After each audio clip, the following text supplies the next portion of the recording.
Namaste. As is clear, I'm coming directly from the battlefield. So I'll try to speak in the same tone and tenor. Yeah, better? Yeah. My pranams and respects to all the dignitaries on the days and off the days. And I thank Shri Balbir Punji for giving me an opportunity to share space with all these dignitaries. मेरी तरफ से तो कोशिश ये होगी कि मैं ना ज़्यादा बोलूँ ना लंबा. I'll try and keep it as crisp and as short as possible and to the point.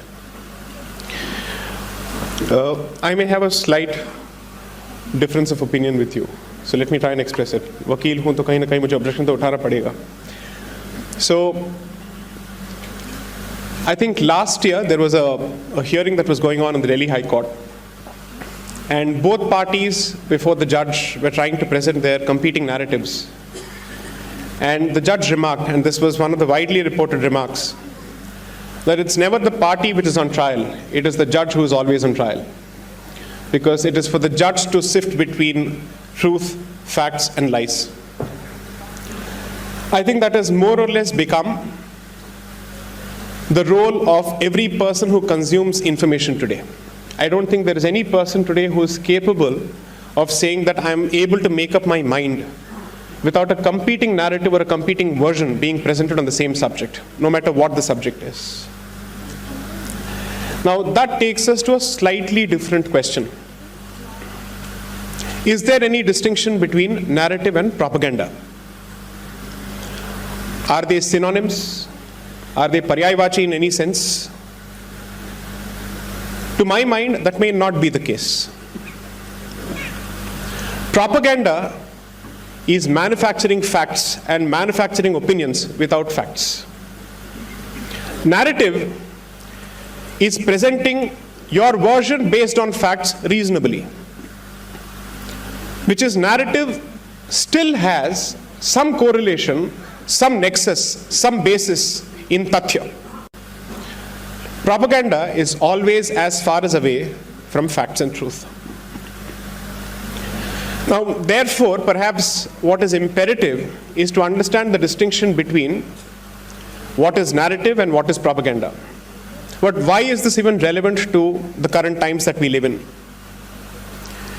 Most people believe that we perhaps live in the age of battle of ideas and that this is a narrative war.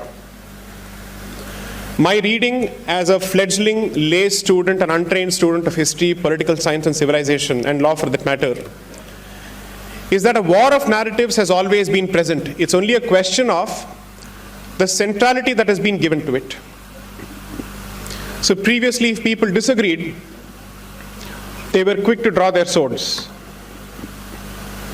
And now the battlefield is the mind space of the consumer. Whoever occupies that particular mind space ultimately gets his way or gets his say. And that's precisely why this narrative war becomes so crucial. So from my own profession of fraternity, let me try and give you an example which perhaps people can relate to, and so that I can simplify this for everybody's consumption. Just by a show of hands, how many people consume basmati here? Okay. How many people have possibly heard of the nexus between basmati and the state of Madhya Pradesh? How many people have heard of the nexus between basmati and Punjab and Haryana or northern parts of India? Okay.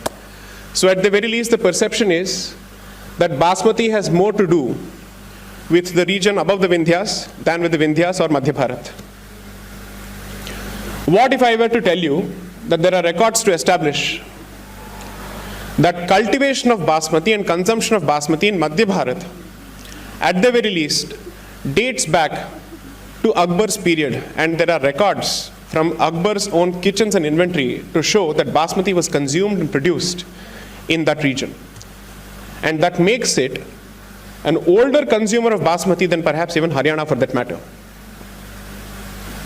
Because this part of Bharat or this side of the border, basmati cultivation was predominantly, or rather it saw a spike because of migration of those farmers post 1947. And they had to come to this side of the border. So popular perception will tell you that Basmati has nothing to do with the state of Madhya Pradesh, whereas reality or facts may tell you that it actually has some connection, and its case on Basmati may be better than certain North Indian states. This is the distinction between narrative and propaganda. This is the distinction between popular perception and facts. I think it is both fortunate and unfortunate for us to be consumers of information in this age. Fortunate because there's an explosion of information.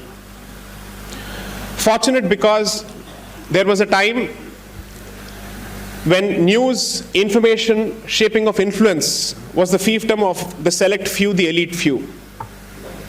With time, with change in policies, politics, and with change in technology, which I think has been the biggest game changer, there has been greater democratization of opinion and greater democratization of creation of opinion and dissemination of facts. But that also means that the consumer is currently faced with a surplus and he doesn't know what to do with it. How do you exactly place reliance on any medium or any platform at this point? So what do we do as human beings? We operate in bubbles. We choose to put faith in those platforms which is close to our vichardhara. And that's how you create echo chambers. So the problem of today is not just the existence of multiplicity of opinions, but the irony is, with more information, we would have expected people to consume more information which is of opposing nature.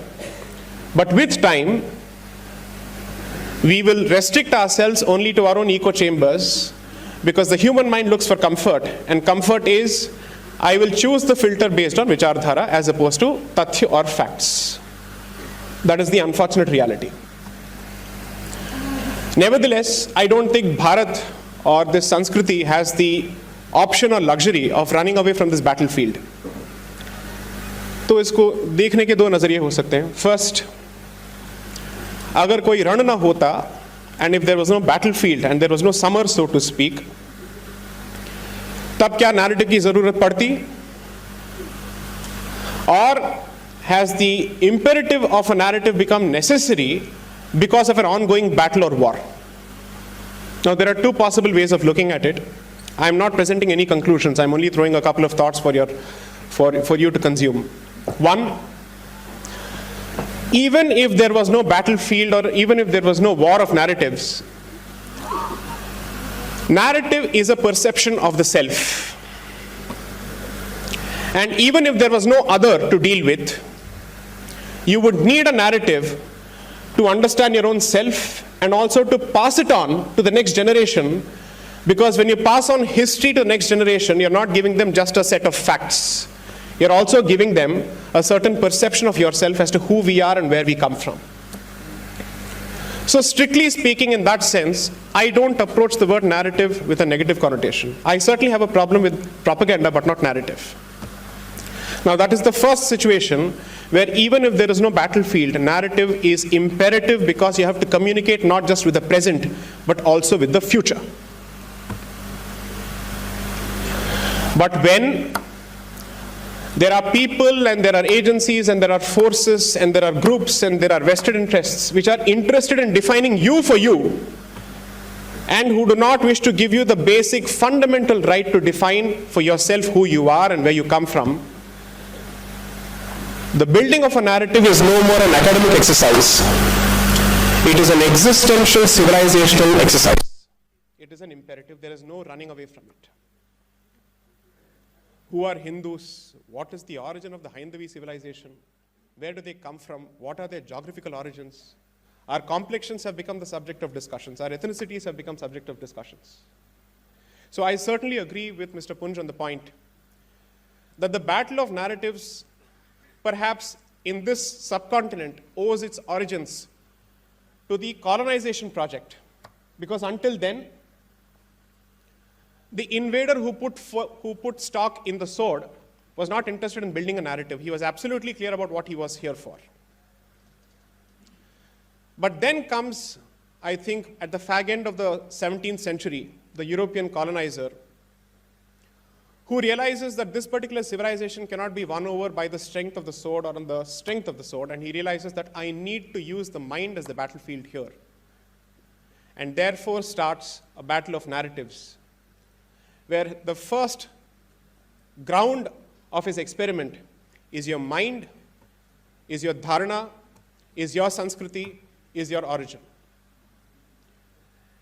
And dare I say this, I don't think we have come out of it yet. The layers of imposed wisdom of who we are and where we come from is a constant battle in every sphere today, from academia to politics to media to even legal discussions.